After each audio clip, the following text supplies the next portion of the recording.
I really don't know the protocol of Rotary, so if I make mistakes, I apologize. I thought this was a small event. And I enter, I see people, look at Joan. I see people who I haven't seen in a long time. I see very many important people, and I don't know who is who. I see people with big badges with a small golden pins. So I don't know the ranking, so I apologize. Let me just address you as brothers and sisters. I hope that's okay. And people who come together to do good things. All this because we are driving to succeed. So let me tell you, there's a bridge to success, and it's called failure. Failure gives you what I call tender authenticity. Tender authenticity. You really don't care what they say about you or what your friends are building or driving. Doesn't matter, because in failure, you learn humility. You restrain yourselves. You build habits that last forever. And in failing more, you succeed more. In failing more, you understand how to deal with the world around you. In trying to succeed with those insecurities, you're proud, you're arrogant. You think you're the first thing that has ever happened in the world. You're the center of the universe. So let me warn you also, in failure, I found something interesting. You have to keep digging like a philosopher in order to understand the issues of life. In failure, I found something recently. There are people who plant vines, and vines are eaten by an insect or a virus called phylloxera. And they plant these vines in very rocky, clayish soils so that this plant grows up fighting its environment.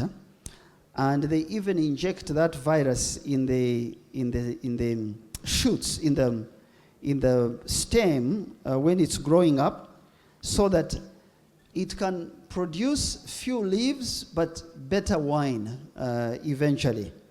Now I have seen people, so when you grow up with very denied environment, you think your model is the best. First, you fight off anything you don't know in your environment. Since you didn't go through what I went through, you cannot be a human being like me. Since you did not suffer what I suffered, me, your father or your mother, you can't tell me anything. Well, conditions change. You should use your suffering to model the right behavior in the family, in the business, and wherever God has placed you. I had a quotation for you, taken from a fellow who I like very much. I wrote it somewhere, and it is from a fellow called Marcus Tullius Cicero. Cicero was one of the Roman senators who was trying to uphold principles of the Roman Republic before it collapsed. And he said, and I quote, "That person, whoever it may be, whose mind is quiet through consistency and self-control, who finds contentment in himself, who neither breaks down in adversity, nor crumbles in fright, nor burns with any thirsty need, nor dissolves into wild and futile excitement, that person is the wise. He's the wise one we are seeking, and that person is happy." Now that's what I wish that many, many young people, old and young, can take. So how do you sustain this bridge of failure that leads you to success? Three things. Three things, and I resume my seat. I hope I'm not taking too long. First, it's called mindset. We think we understand the word mindset, but I use this watch. I don't wear digital watches unless I'm running. This watch has something you turn here, we call it orufungo in Nyachitara, And often the old watches you turn every morning so that you are not static, so that you renew your mindset every morning and make sure that you are learning, that you are persevering, that you are improving. I also found out, for example, that good marriages and relationships are not because two people are great lovers. It is because they have grown, because they adapt, because they adjust, because they change their mindsets, because they allow themselves to be vulnerable to each other, because they restrain their levels of selfishness. It is called mindset. Second one is a relative of mindset. It is called attitude. Small, simple words we throw around every day, but they are very deep when you think about them. Attitude shapes our behavior. It distorts our reality or clarifies it every day. Attitude can lead you to depression. Depression is a state of consciousness that distorts reality. Outside it's shining, but you see rain. You see people walking in the rain because rain is inside you. It is called attitude.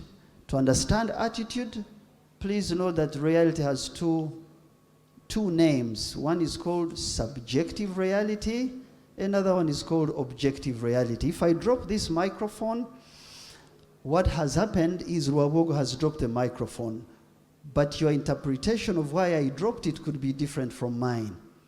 So please understand that attitude grows with understanding how we respond, how we interpret what has happened to us, not what has just happened. When we deal with the mindset and we deal with attitude, we enter another larger realm. It's called significance. Success is for you as an individual. Significance is when you carry the lessons packed in you over all these years and you are confronting things you'd otherwise never confront. So I want to tell you, for example, quickly, nobody told me to deal with exports. But I understand that exports is the oxygen of our economy. That carbon dioxide is just consumption and budgets and mandates and jurisdictional fights. But if an economy cannot bring in revenue, we will all just go down, poor endlessly. So I said we will make 4 interventions. We are not going to get the markets blindly. We are going to conduct market research. We'll appoint trade representatives. When the market shows us some spike, it demands standards and compliance. Our food safety laws were last done in 1964, but you don't see this in your social media.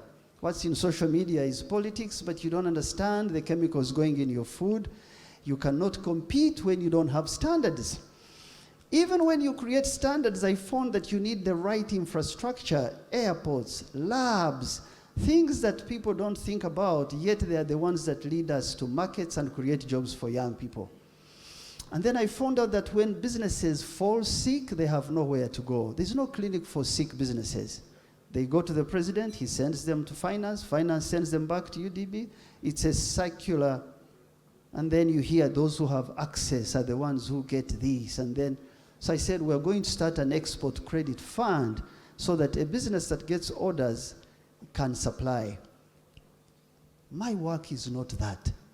My work is that I grew and understood that you must face things you'd otherwise not face, because significance is higher than just success. I hope you understand. And now finally,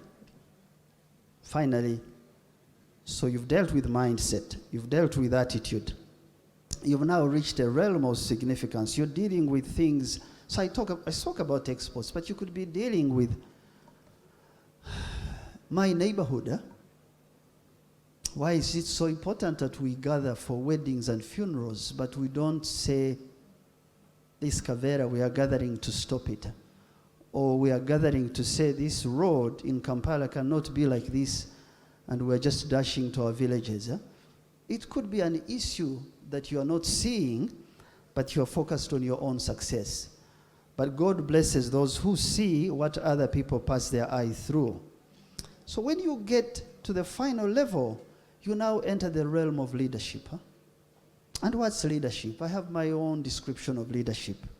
It's a process of bringing a new and generally unwelcome reality to an individual, to a society, to a family, to an organization, and help them to adapt successfully. Leadership is not a chair. It's not a title. It is bringing what other people would rather not speak about. Leadership gives you responsibility, and I want to end with this story, and I want to know which leader you would carry when you leave this room today. So the date is 23rd of March 1993. I had just graduated 2 months prior. I have some people here who, I don't want to mention names, they know who I'm talking about. So someone did a small party for me. He had a party for his own family and then said, Wabogo, you can also come since I know that you won't be able to do this. And then on March 23rd, just 2 months later, a pilot took off from the airport in Moscow. It's flight 593. It's Aeroflot, if you know the Russian airlines. And he's got 75 people on board. Among those 75 is his wife and 2 children. One 16, another one 10. So when the plane takes to 30,000 feet, he switches into the autopilot and opens the cabin and goes to the passenger side and says, children, you want to learn how to fly an aircraft? And so he picks his 2 children. The girl, who is 10, her legs and hands are small. When the plane is in autopilot, a child turns, thinks the plane is turning. And then says, daughter, go off, my son. So the son sits on, and he's got long legs, and accidentally steps on an instrument, and the autopilot is out. And the plane suddenly jerks up, and you can imagine in the cabin what's happening. The spoons, everything is falling on. And then it dips, and then it turns sideways. In the confusion, this pilot doesn't know what to do. Remember, he's leading. He's carrying precious cargo. He took off with the cargo. He has to land. I'm speaking to you if you're a lawyer, if you're a doctor, if you're an engineer. We are carrying precious cargo if we have to lead. And then, so in the confusion, he does not recognize he's got 4 minutes. 4 minutes to correct the mistake. And you know, when you are under stress, he touches every button. He doesn't know what has happened. And he crashes into mountains 1 hour after takeoff. I'm telling this story, it's taken from the black box. The voices are the ones that told us what exactly Captain Yaroslav Kudrinsky, that was his name, happened with 75 passengers. They all perished. On January 15th, 2009 is when Uganda restored its economic growth to 1971 levels. So I'm sure all of you are older than 2009. Captain Chesley Sallenberger, he takes off from LaGuardia Airport in New York. It's 9 a.m. As soon as he takes off, he hits 2 geese.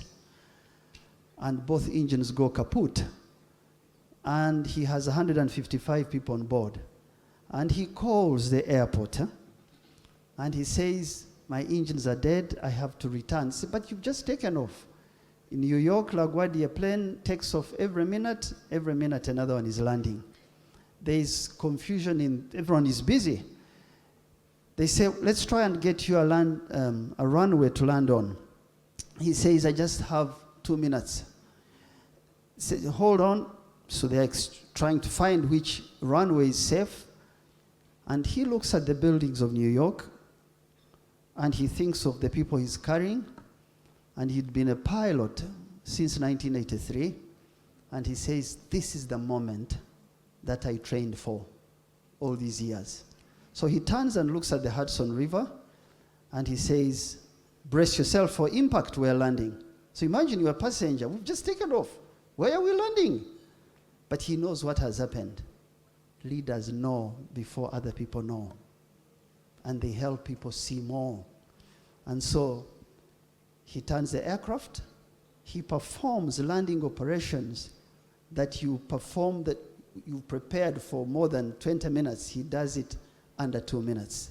He lands the aircraft on the water. The rafts come out. Passengers come out one by one. The boats come around, take people.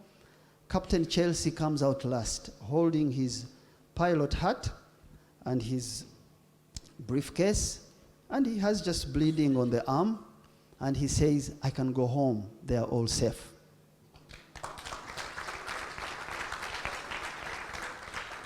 So I want to ask you, which pilot are you going to be? Which leader are you going to be? So I thank you for listening to me. Uganda needs more Chelseas. Thank you.